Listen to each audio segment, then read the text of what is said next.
Praise lord అండి. దేవునికి మహిమ కలుగును గాక. మరి ఈరోజు వాక్యంలోనికి వెళ్ళడానికి ముందు చిన్న ప్రార్థన చేసుకుందాం. పరిశుద్ధ గొప్ప దేవానికి స్తోత్రం, స్తుతి, మహిమ, ఘనత, ప్రభావం చెల్లించుకుంటున్నాం నాయనా.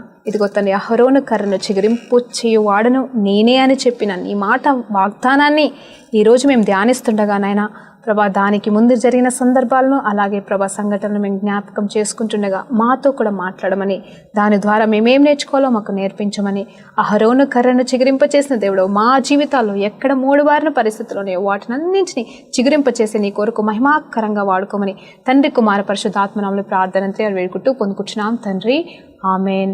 ప్రైజ్ లార్డ్ అండి. దేవునికి మహిమ కలుగును గాక. మరి ఈరోజు దేవాది దేవుడు మనకిస్తున్న వాక్యాంశము అహరోను కర్రను చిగురింపచేయువాడు ఆయనే అనే టైటిల్తో అండి. హల్లెలూయా.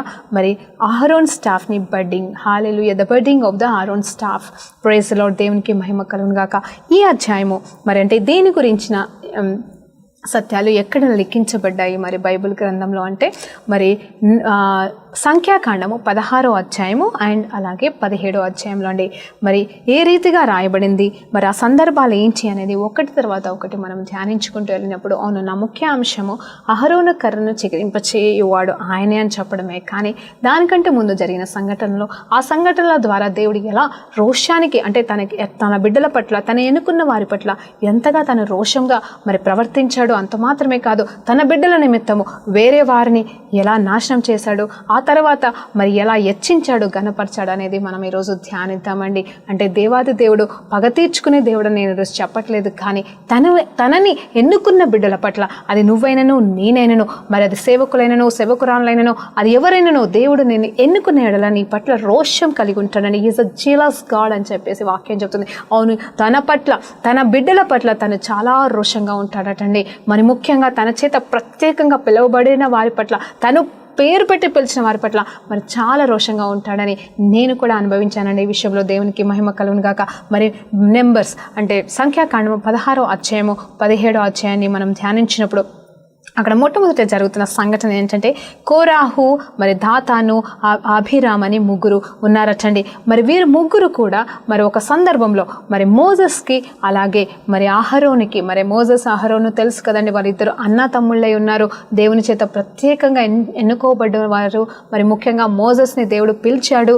ఆ తర్వాత ఈ గొప్ప ఇజ్రాయెల్ జనాంగం మీద మరి అధికారిగా అంటే యజమానుడిగా పెట్టి, అంటే అధికారం చెలాయించడానికి కాదు కానీ వారిని మరి వాగ్దాన దేశంలోనికి నడిపించడానికి ఒక లీడర్గా మరి ముందుగా పెట్టేసి తను నడిపిస్తూ మరి దేవాది దేవుడు వారితో మాట్లాడుతూ వారి ద్వారా కొన్ని అద్భుతాలు సూచక క్రియలు చేసి ఉన్నాడండి. ఇవన్నీ మనం పాత నిబంధనలో మరి అన్ని చూడొచ్చు, మనం ధ్యానించవచ్చు. మరి ఇక్కడ ఏం జరుగుతుందంటే మరి ఏమి జరుగుతుంది అని అంటే మరి ఈ పరిస్థితిలోకి వచ్చేసరికి, ఈ అధ్యాయంలోకి వచ్చేసరికి అక్కడ మరి కోరాహు ఒక మాట అంటాడు. మరి కోరా ఈ దాతాను అభిరాములతో పాటుగా నిలబడి తన వారి పక్షాన ఇంకో కొంతమందిని మరి గుంపుగా తయారు చేసుకొని వీరిద్దరికి మరి దేవుడు ఎన్నుకున్న ఈ బిడ్డలకి వ్యతిరేకంగా మాట్లాడుతూ, ఆ వ్యతిరేకతకి కారణం కూడా ఏంటి అంటే వారినే ఎందుకు దేవుడు వాడుకుంటున్నాడు అని చెప్పేసి, మమ్మల్ని ఎందుకు వాడుకోలేడు, మేము కూడా లేవిలమే కదా అని చెప్పేసి కొరా ఆలోచన అండి. ఏమంటున్నాడు తెలుసా? మరి సంఖ్యాకాండము 16వ అధ్యాయము 3వ వచనంలో కొరవ మాట్లాడుతున్నాడు. ఏంటంటే మీతో మాకిక పని లేదు, మీతో ఇక మాకు పని లేదు. చూడండి ఎవరిని అంటున్నాడు? మోజెస్ని, అహరోన్ని అంటున్నారు. ఈయన ఏమంటున్నా అంటే మీతో మాకు ఇక పని లేదు, సమాజ మందిరంలో ఉన్న వారందరము కూడా మేము పరిశుద్ధులమే, యెహోవా మా మధ్యలో కూడా ఉన్నాడు అని చెప్పేసి, అంటే వారి మధ్యలో కూడా ఉన్నాడు, మా మధ్యలో ఉన్నాడు, కాబట్టి మేమందరం కూడా పరిశుద్ధులమే, మేమందరం కూడా పడిన వారమే, మమ్మల్ని మేము పవిత్రపరచుకున్నాము, కాబట్టి మీరు మా మీద అధికారం చెలాయించాల్సిన అవసరం లేదని చెప్పేసి ఈ కోరాహు అలాగే తనతో పాటుగా ఉన్న ముగ్గురు, ఇవి మిగతా ఇద్దరు, అలాగే మరి వారి వెనకాల మరి సమకూర్చబడిన మనుషులు మరి వీరికి వ్యతిరేకంగా మాట్లాడుతున్నప్పుడు అప్పుడు మోజెస్ వెంటనే లేచి మరి దేవుని సన్నిధిలో మొరపెడుతూ ఒక మాట అంటున్నాడు. ఆ కోరాహుతో చెప్తున్నాడు, ఇదిగో నిజం, అది నిజమైతే అదే నిజము, కానీ ఏదేమైనాను మరి మీరు ఒక పని చేయండి, మీరందరూ కూడా మరి ధూపార్తులను తీసుకుని వచ్చి మరి యెహోవా సన్నిధిలో మనం అర్పిద్దాము. మరి దేవుడు ఎవరిని ఎన్నుకున్నాడో వారి అర్పణలే ఆయన ఆయన ఆ అర్పణలే అంటే ఆ ధూపార్పణనే మరి ఆయన అంగీకరించును గాక. అప్పుడు ఆయన్నే బయలుపరుచుకుంటాడు ఆయన ఎవరిని ఎన్నుకున్నాడు ఎన్నుకున్నాడు, ఎవరిని ఎన్నుకోలేదో, ఎవరు పరిశుద్ధులో చూడండి చాలా చక్కగా చెప్తున్నాడు. He will decide who is and who is Holi అని. ఎవరు పరిశుద్ధులో, ఎవరు తనవాడో మరి తనే నిర్ణయిస్తాడు అని చెప్పేసి వారితో మరి చెప్తున్నప్పుడు వెంటనే అక్కడ దేవాది దేవుడు దిగి వచ్చి స్వరంతో మాట్లాడుతున్నాడు. ఏమని మాట్లాడుతున్నాడు తెలుసా అండి? హల్లెలూయా. మనం అనుకోవచ్చు, ఇదిగో మోజెస్ని అహరోన్ని నేను ఎన్నుకున్నాను అని చెప్పేసి వారికి జవాబిచ్చట్లేదు. కానీ రోషం కలిగిన దేవుడు తన బిడ్డల్ని మరి తన ఏర్పాటు చేసిన బిడ్డలు మరి వారు మరణానికి కూడా తెగించి మరి ఎన్నో వేదన బాధలు మరి అనుభవిస్తూ వీరి కోసం ప్రయాసపడుతున్నారండి. ఎలాంటి ప్రయాసం అంటే ఒక ప్రసవ వేదన పడుతున్నారు వీరిద్దరూ. దేవుని నామంలో దేవుని దగ్గర కనిపెడుతూ మరి ఆ మందసాన్ని మోపిస్తూ అంటే ఎన్నో కార్యములు చేస్తూ వీరి కోసము చేయాల్సిన ప్రార్థనంతా దివారాత్రులు చేస్తూ మరి వీరిని మరి కానాను దేశానికి తీసుకెళ్ళడానికి ప్రయాసాలు చేస్తున్న ఈ బిడ్డలని మరి దేవుడు ఎన్నుకుంటుండగా మరి దేవాది దేవుడు రోషంగా ఏమంటున్నాడు తెలుసా? మరి మోజెస్తో చెప్తున్నాడు, అహరోన్తో చెప్తున్నాడు, మీరు ఇద్దరు పక్కకి తప్పుకోండి, ఈ జనాంగాన్నంతటిని నేను నాశనం చేస్తాను, ఈ మూర్ఖ జనము ఇక మీదట ఉండడానికి వీలు లేదు, నేను ఏర్పాటు చేసిన మిమ్మల్ని మీరు కాదంటారా అని చెప్పేసి కోపంగా అన్నాడండి. నిజం చెప్పాలంటే నేను వీరిని అంగీకరిస్తానని చెప్పేసి ఆయన అక్కడ నిరూపణ చూపించడానికి ఇష్టపడట్లేదు, కానీ వారందరిని నిర్మూలము చేయడానికి మరి గొప్ప కోపముతో మరి ఆ మోజెస్తో మాట్లాడుతున్నాడండి. అప్పుడు వెంటనే మోజెస్ అహరోను అక్కడ సాగిలపడి, అయ్యా ఒక్కరు చేసిన తప్పు కోసం ఇంతమందిని నాశనం చేయడం అది తప్పు కదయ్యా, వద్దయ్యా అని చెప్పేసి వీరు మొరపెట్టినప్పుడు సరే అని చెప్పేసి చూడండి దేవాది దేవుడు మోజెస్ అహరోను చేసిన ప్రార్థనలకి అంటే ఎంతగా తగ్గించుకుంటున్నాడంటే తన కోపము చల్లార్చుకొని ఏమంటున్నాడు తెలుసా?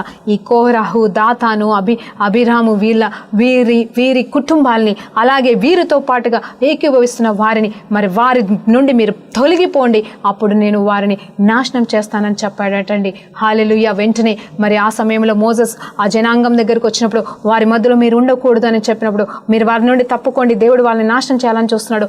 అంత మాత్రమే కాదు, ఇప్పుడు వాళ్ళ మరణం అనేది సహజమైన మరణం అయితే మరి తప్పు నాదే, మేమే దేవుని చేత ఎన్నుకోబడిన వారము కాదని ఒప్పుకుంటాము. కానీ వారు సహజ మరణం కంటే గొప్ప మరణం అంటే వేరే రకమైన మరణము వాళ్ళు పొందుకుంటే మరి వారు దేవుని చేత మరి శిక్షించబడిన వారుగా వాళ్ళే ఉంటారు. మేము ఎన్నుకొనబడిన వారమని, దేవుని చేత ఎన్నుకోబడిన వారమని మీకు తెలియను గాక అని చెప్పేసి మోజెస్ చేత దేవుడు మాట్లాడిపించినప్పుడు వారందరూ అక్కడ ఇశ్రాయేలీయులు అందరూ పక్కకు తప్పుకుంటారటండి. మరి ఈ కోరాహు, దాతాను, అభిరామ్ వాళ్ళ కుటుంబాలు మరి ఎలా అయిపోతాయి తెలుసా? ఆ నేల అంట మరి తెరవబడి వారు అందులో మునిగిపోయారంట. అంటే దానిలో ఆ లోయలోనికి మరి వారు పడిపోవడము, భయంకరమైన మరణం అనేది వారు పొందుకున్నారటండి. అప్పుడు మరి నేను అనుకున్నాను, అమ్మయ్య ఇప్పటికైనా వీరు మోజెస్ని అహరోన్ని అంగీకరిస్తారా అనే ఆలోచన చేస్తే అంగీకరించలేదటండి. అంత మాత్రమే కాదు, మరి ఆ సమయంలో దేవుని సన్నిధిలో మరి ఆ అర్పణలు చేస్తున్న ఈ లేవీలకు సంబంధించిన కోరాకు సంబంధించిన కోహారాకి సపోర్ట్ చేస్తున్న లేవీలు ఎవరైతే అక్కడ అర్పణలు చేస్తున్నారో అర్పిస్తున్నారో అంటే వారు కూడా మోజెస్కి అహరోను వ్యతిరేకులే, వాళ్ళని కూడా మరి అక్కడ దేవుడు అగ్నితో దహించి వేశాడటండి. వారిని బయటకు తీసుకురావడం జరిగింది. ఆ తర్వాత చూస్తే మరి నేనన్నాను, ఈ భయము అనేది వారిలో మార్పు తీసుకొస్తుందా? మరి కనీసం వీరు ఇప్పటికైనా మోజెస్కి అహరోన్కి భయపడి ఉంటారా, లోబడి ఉంటారా అనేది చూస్తే, కానీ అక్కడున్న జనాంగం అంతా కూడా మరి అధ్యాయంలో వరుసగా మరి మాట్లాడుకుంటూ వెళ్తే అంటే చదువుకుంటూ వెళ్తే మనకు తెలుస్తుందండి. నేను వాక్యాన్ని చదవట్లేదు కానీ క్లుప్తంగా మీకు వివరిస్తున్నాను. మరి ఇక్కడ నేను ఎందుకు ఎప్పుడు కూడా వాక్యాన్ని ఎక్కువ చదవను అంటే కారణం ఒకటే అండి. చదువు రాని వాళ్ళు ఉంటారు, చదువు వచ్చిన వాళ్ళు ఉంటారు, మరి తెలిసిన వాళ్ళు ఉంటారు, తెలియని వాళ్ళు ఉంటారు, అన్యులు కూడా ఉంటారు. కాబట్టి ఏదో అందరికీ అర్థమయ్యే రీతిగా నేను చెప్పడానికి ప్రయాసపడుతున్నానండి, అంతకు మించి ఇంకేం లేదు. హల్లెలూయా. దేవునికి మహిమ కలుగును గాక. మరి అందరికీ దేవాది దేవుడు, ఆయన ఆత్మస్వరూపైన దేవుడు, ఆయననే మీకు బోధించును గాక. ఆయనే మీకు నేను చెప్తున్న ప్రతి మాట మీకు మరి మీ అంతరంగంలోకి సత్యంగా వెళ్తుండగా మీకు నేర్పించును గాక అని చెప్పేసి నేను ప్రార్థన చేస్తున్నానండి. హల్లెలూయా. దేవునికి మహిమ కలుగును గాక. మరి ఆ తర్వాత నేను అనుకున్నాను వారు మారుతారని. మనం అనుకుంటాం కదండి, అమ్మయ్య బుద్ధి వచ్చింది, ఈ దెబ్బకి వీళ్ళు మారుతారు అని మనం కూడా ఎన్నోసార్లు అనుకుంటాం. కానీ ఆ జనాంగానికి అంటే ఇశ్రాయేలు జనానికి మరి బుద్ధి రాలేదు సరికదా. వారు మరలా ఏమంటున్నారు తెలుసా? మోజెస్ అహరోన్ దగ్గరికి వెళ్ళి మీరు ఇదిగో వీరందరినీ చంపేశారని చెప్పేసి మరలా వారి మీద పడుతున్నారటండి. మరి పడినప్పుడు దేవాది దేవునికి ఇంకా కోపం వచ్చేసి మరి ఏమంటున్నాడు తెలుసా, ఇదిగో వీరి ఈ మూర్ఖ జనాల్ని నువ్వు ఎంతకాలం కాపాడుతావు అన్నట్టుగా మాట్లాడుతూ, ఇదిగో మీరిద్దరు పక్కకు తప్పుకుంటే నేను వీరందరినీ ఈ జనాంగానంతటిని నాశనం చేస్తానని చెప్పేసి మరి అక్కడ 16వ అధ్యాయం 41వ వచనం నుండి దేవుడు మాట్లాడుతున్నాడు. అప్పుడు ఏం జరుగుతుంది తెలుసా అండి, అప్పుడు మరలా ఈ అహరోను మోజెస్ మరలా సాగిలపడి, అయ్యా క్షమించయ్యా, వారిని క్షమించండి అయ్యా అని చెప్పేసి వారు మరలా అడుగుతున్నారు.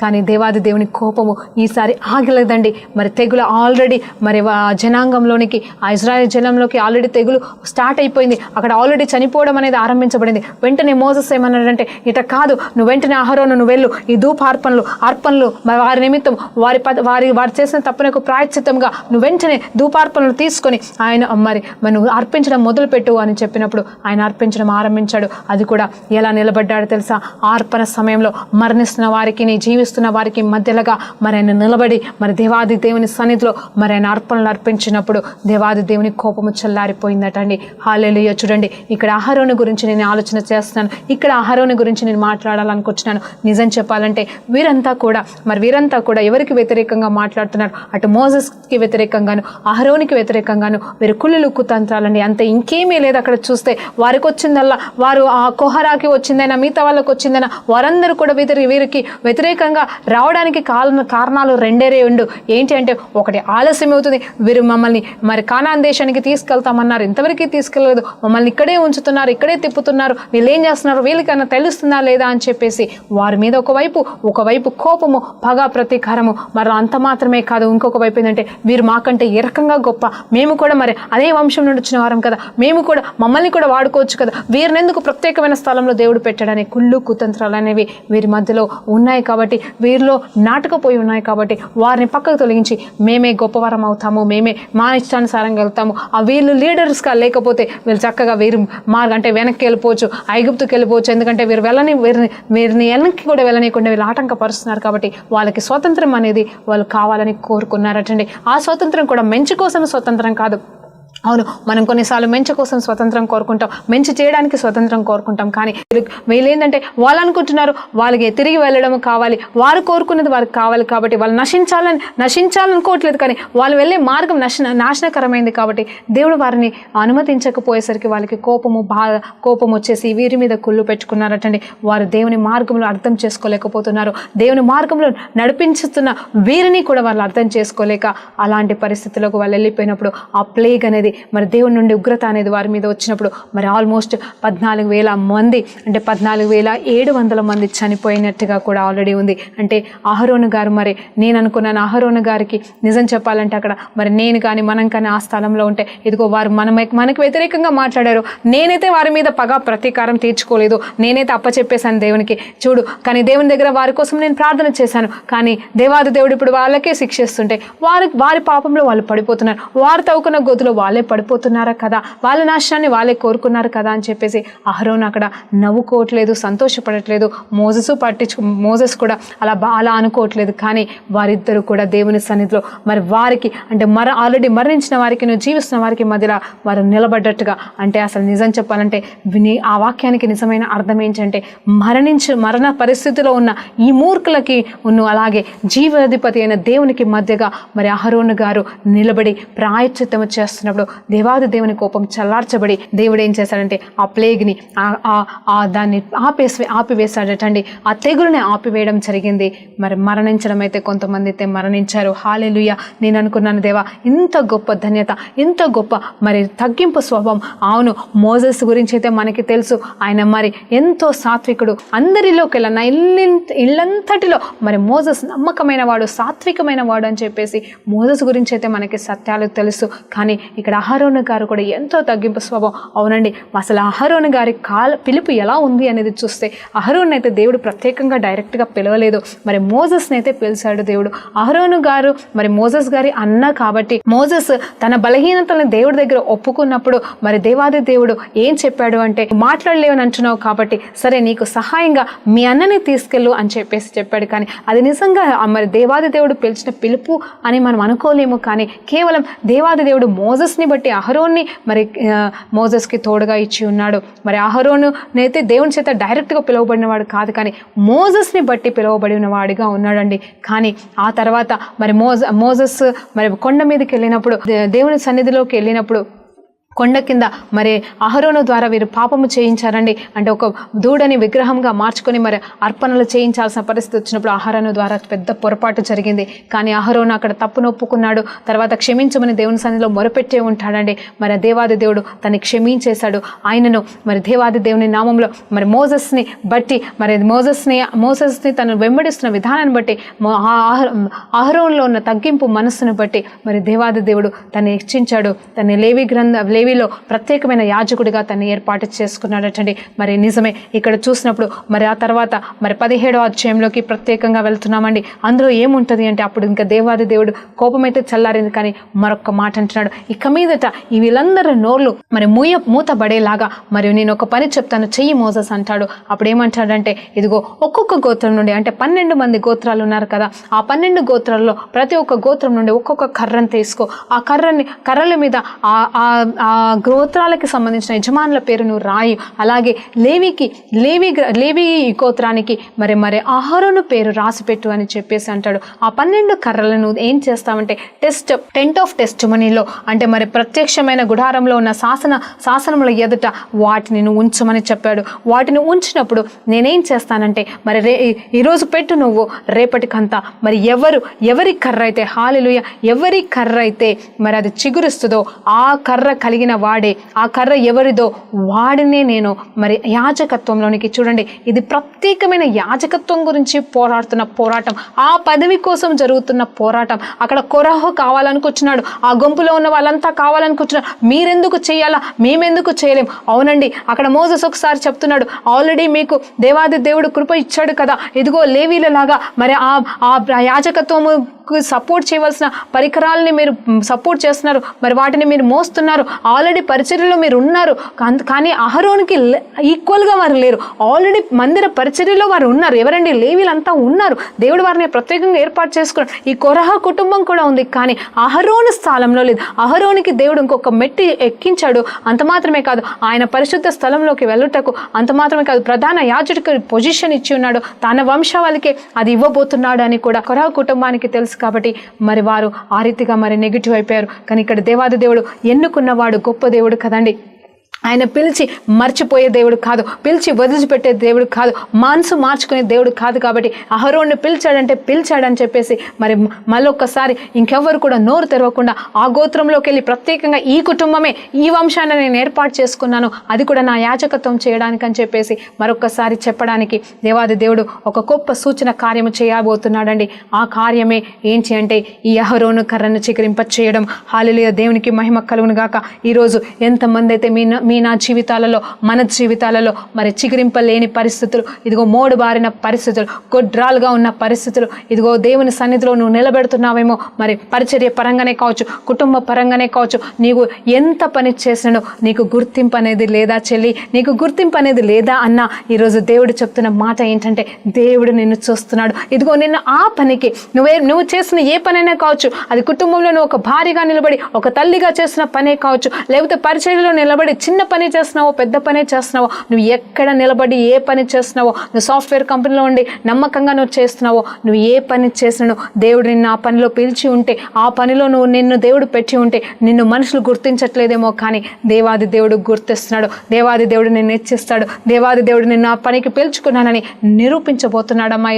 ఈరోజు ఖచ్చితంగా నువ్వు అనుకుంటున్న ఆ వ్యతిరేకతని, నువ్వు బాధపడుతున్న ఏ వ్యతిరేకత మూలంగా నువ్వు బాధపడుతున్నావో ఆ వ్యతిరేకతలన్నింటినీ ఈరోజు యేసునామములో కొచ్చి పడేస్తుండగా నువ్వు దీవెనలు ఆశీర్వాదాలు పొందుకుంటామని, నీకు విజయాన్ని ఇవ్వబోతున్నాడని దేవుడు ఈరోజు మాట్లాడుతున్నాడమ్మా. దేవునికి మహిమ కలుగును గాక. అయితే ఆ 12 కర్రల్ని తీసుకొచ్చిన తర్వాత ఆ 12 కర్రలను మరి అహరోను కర్రను కూడా పెట్టి మరి అక్కడ మరి మందసములో పెట్టినప్పుడు, ఆ సన్నిధిలో పెట్టినప్పుడు మరి అక్కడ ఏం జరిగిందంటే రాత్రంతా అలా పెట్టారటండి. మరి దేవుడు చెప్తున్నాడు, ఏదైతే చిగురిస్తుందో, ఎవరి కర్ర చిగురిస్తుందో వారినే నేను ఏర్పాటు చేసుకున్నానని ఇదే గుర్తు అని చెప్పేసి అందరికీ వినపడేలాగా దేవుడు మాట్లాడినప్పుడు అందరూ కూడా మరి ఆ కర్రల్ని లోపల పెట్టేసినడం అనేది జరిగింది. అది మోజెస్ మాత్రమే పెట్టాడండి కలెక్ట్ చేసి.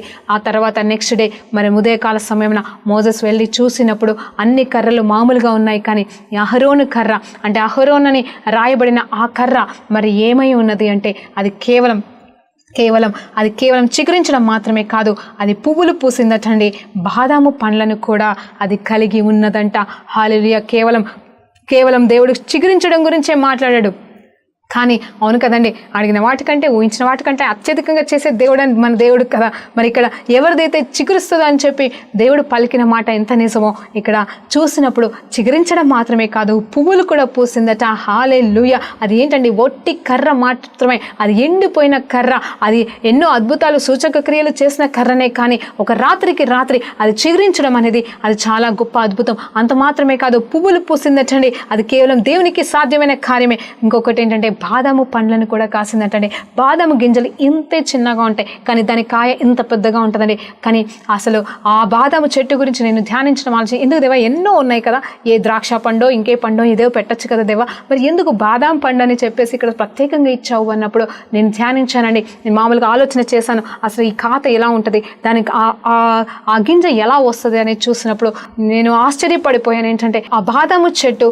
ఆ చిన్నగా ఆ మొగ్గ అనేది వేసిన తర్వాత, అది పూసిన తర్వాత, మరి ఆ కాయ ఆ పుట్టడం అనేది ఆరంభించిన తర్వాత, అంటే ఆ కాయ అయిన తర్వాత ఆ లోపల గింజ తయారవ్వడానికి కనీసం 4-5 నెలలు పడుతుందట అండి. అంటే దాన్ని ఎండబెట్టే ప్రాసెసే కావచ్చు. అది ఆ చెట్టు మీద ఆ కాయ పెద్దగా అయిపోయి అది మొత్తం ఎండిపోయి అంటే పచ్చిగా ఉంటుంది కదండి, ఆ కాయ మళ్ళీ తర్వాత ఆ కాయ లోపల గింజ తయారవ్వడానికి ఆల్మోస్ట్ 4 నుండి 5 నెలలు పడుతుందని నాకు తెలిసిందండి. నేను ఆశ్చర్యపడిపోయాను. అంటే అంత ఒక గింజని అంటే మనం గుప్పుడు బాదం గింజలు అయితే మనం చక్కగా తినేస్తూ ఉంటాము, కానీ ఒకే కాయలోకి వెళ్ళి మరి ఒక గింజ రావడానికి మరి అంత టైం అన్ని నెలల సమయం పడుతుందటండి. హల్లెలూయా. కానీ దేవాది దేవుడు అద్భుతంగా మరి ఎవరు కాదన లేని రీతిగా హల్లెలూయా దేవునికి మహిమ కలుగుగాక. ఇంత పెద్ద కార్యము, ఇంత గొప్ప అద్భుతం కేవలం చిగురించడం మాత్రమే కాదు, పువ్వులు పూయడం మాత్రమే కాదు, ఇదిగో బాదము కాయలటండి. హల్లెలూయా. ఇంత గొప్ప శ్రేష్టమైన కాయ అంత సమయం తీసుకునే ఈ గింజ మరి అతి త్వరలో అంటే అంత తొందరగా మరి కాయడం అనేది, ఆ పండ్లు కాయడం అనేది కూడా జరిగిందటండి. దేవునికి మహిమ కలుగుగాక. ఇంత గొప్ప అద్భుతం ఓవర్ నైట్ చేశాడటండి. యోసేపు గారిని రాత్రికి రాత్రి దేవాది దేవుడు మరి రాజుగా చేయలేదండి. మరి ఎన్నో సంవత్సరాలు ఆయన వేదన, ఆయన దుఃఖము, ఆయన ఓటమి, మరి ఆయన ఎన్నోసార్లు జైల్లో పడిపోయాడు, ఎన్నో భయంకరమైన శోధనల గుండా వెళ్ళాడు. ఆయనను దేవుడు మాత్రం తనని విడిచిపెట్టలేదటండి.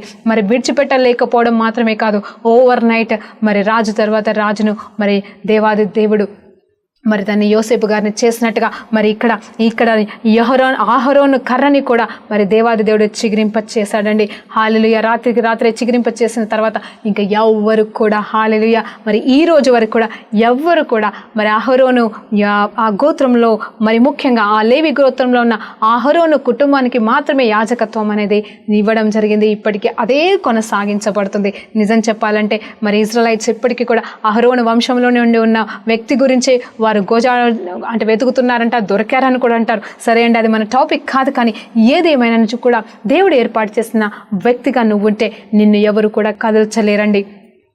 అవునండి, ఒక మాట చెప్తుంది, if god blesses no one can curse them. దేవుడిని దీవించినది ఎప్పటికీ ఎన్నటికీ ఎల్లవేళలా దీవెనకరంగానే ఉంటుంది. అంటిల్ అండ్ అన్లెస్ నీకు నువ్వుగా నువ్వు వాటి నుండి దూరం అయితే తప్ప దేవాది దేవుడు ఇచ్చిన దీవెన నుండి ఏ మనుషుడు కూడా, ఏ పరిస్థితి కూడా, ఎవరు కూడా ఆయన ఇచ్చిన ప్రణాళిక నుండి, ఆయన ఇచ్చిన గొప్ప మరి ఆలోచనల నుండి మనల్ని త్రిప్పివేయవాడు ఎవరూ లేటండి. మరి ఆ సత్యాన్ని మనం తెలుసుకొని ఆ సత్యం కోసం మనం జీవిస్తూ ఆ సత్యంలో మనం నడిపించబడినప్పుడు మరి మోజెస్ లాగా, అహరోన్ లాగా దేవుడు మనల్ని హెచ్చిస్తాడు, మన పక్షాన రోషంగా నిలబడతాడు. అంటే మన శత్రువులనైతే ఆయన నాశనం చేసే దేవుడు కాదు, కానీ వారికి బుద్ధి చెప్పే రీతిగా బుద్ధి చెప్తాడు. అవునండి, దయచేసి చెప్తున్నాను, మరి అహరోను విషయంలో మరి వారికి అన్యాయం జరిగింది, వాళ్ళని నాశనం చేసినట్టుగా మరి ఇప్పుడు నీ శత్రువులని గురించి నువ్వు ఆలోచన చేస్తున్నావేమో, నీకు అన్యాయమే చేశారేమో వారు, కానీ నువ్వేం చేయాలి తెలుసా అమ్మ? పాత నిబంధన ప్రకారంగా అయితే అది వర్తించింది, ఆ శిక్ష వర్తించింది, కానీ కొత్త నిబంధన నిబంధన ప్రకారంగా యేసు ప్రభు వారు నీ కోసం, నా కోసం, మనందరి కోసం తన రక్తం చిందించాడు, తను మరణించాడు, ప్రతి ఒక్కరి పాపాలని మోసాడు. కాబట్టి మరి ఆయన ఏమంటున్నాడు, నిన్ను వరి నీ పొరుగు వారిని ప్రేమించమంటున్నాడు. అలాగనే అసలు చెప్పాలి అంటే ఇక్కడ అహరోను మోజెస్ చేసింది అదే, వారిని ప్రేమించారు, వారిని క్షమించారు, వారు వీరి నాశనం కోరుకుంటున్నారు, ఆయనను వీరి కోసము వారు ఉపవాస ప్రార్థన చేస్తున్నారు, వీరి కోసము వారు నిలబడుతున్నారు, వీరి కోసము దేవుడి దగ్గర మరి అంగలారుస్తున్నారండి. అందు నిమిత్తము దేవాది దేవుడైతే కాదనలేదు, వారి ప్రార్థనకి జవాబిస్తూనే వచ్చాడు. మరి వారిని బట్టి వీరిని క్షమించాడు. ముందైతే ఓన్లీ ఒక్క కుటుంబాన్ని నాశనం చేశాడు, తర్వాత ప్లేగ్ వచ్చినను మరి వీరు చేసిన ప్రార్థన బట్టే, మరి వారు చేసిన ప్రార్థన కాదు, వారు మరి దేవా క్షమించు అని, కానీ వాళ్ళకి ఆ పశ్చాత్తాపమే రావట్లేదు. కానీ దేవాది దేవుడు వీరు ప్రార్థన చేసినప్పుడు వారిని క్షమించారు, వారిని కాపాడారు. అలాగే నువ్వు కూడా నీ శత్రువులను బట్టి నువ్వు ప్రార్థన చేయడం ఆరంభిస్తే కేవలం వారిని దేవుడు క్షమించడం మాత్రమే కాదమ్మా, ఇంకొక మాట ఏం చెప్తున్నానంటే, అహరోన్ని హెచ్చించినట్టుగా, అహరోన్ని ఘనపరిచినట్టుగా, మోజెస్ని నిలబెట్టుకున్నట్టుగా దేవుడు నిన్ను నిలబెడతాడు. ఎవరి ముందర తెలుసా అండి, ఇదిగో అహరోన్ని ఎవరి మధ్యలో 12 గోత్రాల మధ్యలో నిలబెట్టాడండి. 12 గోత్రాల వారు అందరి నోర్లు మూయించేలాగా వారికి మీదట ఎన్నటికెన్నటికి అహరోన్ కుటుంబం జోలికి కానీ ఎవరి కూడా అంటే మోజెస్ కుటుంబం జోలికి కానీ రాకుండా, వ్యతిరేకించకుండా వారి నోర్లని మూత పెట్టినట్టుగా నీ వైపు చూసిన వారు, నీకు వ్యతిరేకంగా పనిచేసిన వారు అందరి నోర్లని దేవుడు మూపిస్తాడమ్మా. అదే యుద్ధము. యెహోవా అంటే హల్లెలూయా, దేవునికి మహిమ కలుగును గాక. అవునమ్మా, అహరోను కర్రను చిగిరింప చేయవాడు ఆయనే. నిజమే, నీ జీవితంలో నువ్వు అనుకుంటున్నా ఇంకా ఆలస్యమైంది, ఇంకెప్పుడు దేవుడు నిరూపిస్తాడు, ఇంకెప్పుడు అనుకుంటున్నావేమో. అవును, అహరోను జీవిత కాలంలో మరి కొన్ని నెలలు, కొన్ని సంవత్సరాలు పట్టింది ఆ స్టేజ్కి రావడానికి. ఆయన ఎన్నో మార్గాల గుండా వెళ్ళాడు, మరి మోజెస్తో నడిచాడు, ఆ ఇజ్రాయెల్ మూర్ఖ జనాన్ని కానీ నడిపిస్తూ వచ్చాడు. అలాగే నువ్వు కూడా నీ జీవితంలో ఎంతోమంది నువ్వు నడిపిస్తున్నావేమో, లేకపోతే నీ జీవిత ప్రయాణంలో నువ్వు ముందుకు సాగుతుండగా మరి నీకెన్నో వేదనలు, శోధనలు వస్తున్నాయేమో. ఆలస్యం అనేది మంచిదే అమ్మా, ఎందుకంటే ఓవర్ నైట్లో ఇంత గొప్ప కార్యం చేసి వాళ్ళని ఇంకెన్నటికెన్నటికి తృణీకరించబడనీయకుండా నిలబెట్టిన ఆ దేవాది దేవుడు ఈరోజు నా జీవితంలో కూడా ఆ సమయంలో, అవును దేవుడు చెప్తాడు కదండి, he makes everything beautiful in his time అంటాడు. ఆయనకు తగిన సమయంలో అన్నీ కూడా మేలుకరంగాను మరి అద్భుతంగా ఆయన చేస్తాడంట, చాలా ప్రశాంతంగా చేస్తానని చెప్తున్నాడు. ఆ రీతిగానే మన జీవితంలో ఆయన చేసినప్పుడు మరి ఎవరు కాదనలేరు. అలాంటి గొప్ప కార్యంలో మన జీవితంలో అనుభవించడానికి ఇష్టపడితే మరి ఈరోజు ప్రార్థనలో నాతో పాటుగా ఏకీభవించమని కోరుకుంటున్నానండి. మరి ఈరోజు మరి ఇంకొక మాట చివరిలో చెప్పాలనుకుంటున్నాను.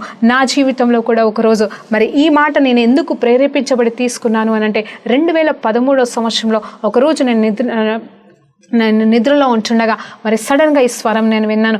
ఏంటి అంటే, అహరోను కర్రను చిగిరింప చేయువాడు ఆయనే అని.